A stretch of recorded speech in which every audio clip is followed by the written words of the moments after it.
شکریہ ادا کرتا ہوں کہ آپ نے اس حساس مسئلے کے حوالے سے جمعیت علماء اسلام کو لب کشائی کا موقع دیا۔ جناب اسپیکر صاحب، مسئلہ ہے لا قانونیت اور قانون کا۔ اس میں کوئی شک نہیں، ہم آئین کے بالادستی پر یقین رکھتے ہیں، قانون کے بالادستی پر یقین رکھتے ہیں۔ قانون ہاتھ میں لینا اس میں کوئی شک نہیں، اسلام بھی اس کا اجازت نہیں دیتا، اس میں شک نہیں کی۔ لیکن اس سے پہلے دوسرے لوگوں نے قانون ہاتھ میں نہیں لیا ہے۔ جناب اسپیکر صاحب، جو ہمارے قانون کا پاسبان ہے آج، آپ بھی ان کو خود خوب سمجھتے ہیں، ہمارے وزیر داخلہ صاحب، اس کے ریمارکس آپ کو یاد نہیں؟ کیا انہوں نے یہ بات یہاں کنٹینر پر نہیں کی تھی، جلاؤ گراؤ؟ یہ وہ الفاظ ہے جو انہوں نے اس زمانے میں ادا کیے تھے، آج انہوں نے اس پر عمل کرایا کہ اس کو اقتدار ملا۔ اقتدار کے نشے میں اتنا بندہ مست ہو جاتا ہے کہ پھر اس کو عاشقان مصطفیٰ کا خون اور رسول اللہ صلی اللہ علیہ وسلم کی عشاق کے خون کو اپنے ذمہ لیتے ہیں۔ جناب اسپیکر، آپ خوب جانتے ہیں کہ یہ مسئلہ انتہائی امت مسلمہ کے لیے ایک جذباتی مسئلہ ہے۔ اس سے پہلے بھی اس طرح ہوا ہے کہ ہمارے جتنے بھی بڑے یہاں موجود ہیں، میں سب کو قدر کی نگاہ سے دیکھتا ہوں، ہر ایک پر موقع آیا ہے۔ جب بھی ان کو موقع آیا ہے، جذبات ان کے برانگیختہ ہو چکے ہیں، تو انہوں نے قانون ہاتھ میں لیا ہے۔ ان پر کسی نے گولی نہیں چلائے اور ان کو دہشت گرد نہیں ڈکلیئر کیے، ان کو بین نہیں کیے تھے۔ جناب اسپیکر صاحب، معذرت کے ساتھ کہتا ہوں، یہاں پولیس کے آفیسروں کو، سپاہیوں کو جو سزا دی تھی ڈی چوک پہ اور ان پر لاٹیاں برسائی تھی، اور جن لوگوں نے یہاں پی ٹی وی پر حملہ کیا تھا اور یہاں پارلیمنٹ پر جنہوں نے حملہ کیا تھا، اور وہ کون تھے؟ کیا ان پر کسی نے پھر گولی چلائی تھی اور ان کو دہشت گرد ڈکلیئر کیے تھے؟ اس طرح ہوتا ہے۔ اور پھر آپ بھی اور ہم سب اس میں شک نہیں شریک ہیں کہ ہم مسلمان ہیں، ایمان کا تقاضا ہے۔ رسول اللہ صلی اللہ علیہ وسلم خود فرماتے ہیں، من سب نبیا فاقتلوہ، یہ قرآن کا فرمان ہے اور ہمارے آئین اور قانون کا حصہ ہے۔ 295 سی اور بی، یہ تمام دفعات آپ خود پڑھیں۔ جو رسول اللہ کی توہین کرے وہ مستحق سزائے موت کا، جناب اسپیکر، ہمارا قانون اور آئین یہ ہے۔ 2200 مقدمات وہ درج ہے، رجسٹرڈ ہے، جن لوگوں نے رسول اللہ کی توہین کی ہے اس مملکت خداداد پاکستان میں۔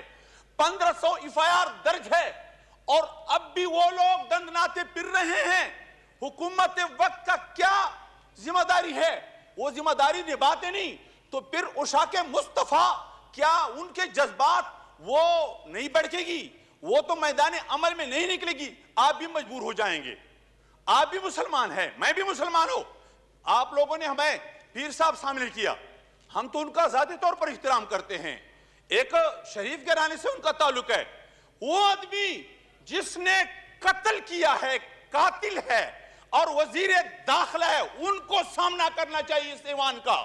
اس ایوان کے سامنے وہ آ جائے، وہ بگوڑا نہ بنے اور یہاں مستقل بگوڑا بن جائے، پھر ایوان کو نہ آ جائے، پھر ایوان کو نہ آ جائے۔ جناب اسپیکر، جو ایوان کا سامنا نہیں کر سکتے اور جو ایوان کا سامنا نہیں کر سکتے، آج وہ بگوڑا بن کے بگوڑا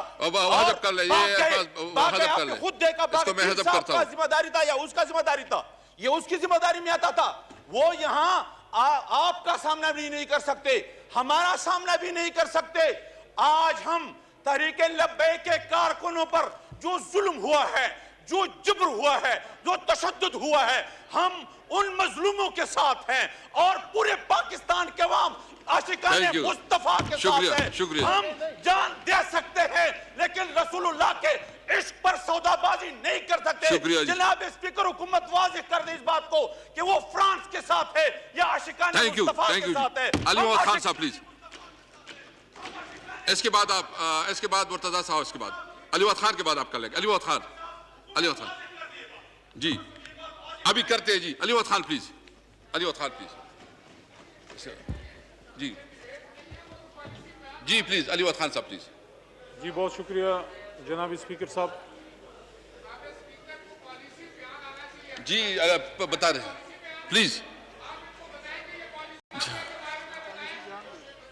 جی پلیز. میں اگر آپ کی اجازت ہو, جس طرح اگر آپ کی اجازت ہو جی جی پلیز. جی بسم اللہ الرحمن الرحیم. اللہم صلی وسلم مبارک علی سیدنا محمد. کی محمد سے وفات نے تو ہم تیرے ہیں, یہ جہاں چیز ہے کیا لوح و قلم تیرے ہیں. اس بات میں کوئی دو رائے نہیں کہ یہ جو اس وقت ہم ایوان میں بیٹھے ہیں, یہاں پہ کوئی بھی ایسا شخص نہیں جس کے وہ جذبات نہیں جو ایک عاشق رسول کے ہونے چاہیے. میں اس بات پہ بھی بہت مطمئن ہوں اور بہت خوش ہوں کہ میں اس ایوان میں کھڑا ہوں کہ جب بھی اس ملک میں ختم نبوت کا ایشو آیا یا حرمت رسول پاک صلی اللہ علیہ وآلہ وسلم کا ایشو آیا, یہ ایوان کھڑا ہوا اپنی جماعتی بالادستی سے, اپنی جماعت کے ساتھ آپ کی وابستگی سے, اس سے بالا ہو کے.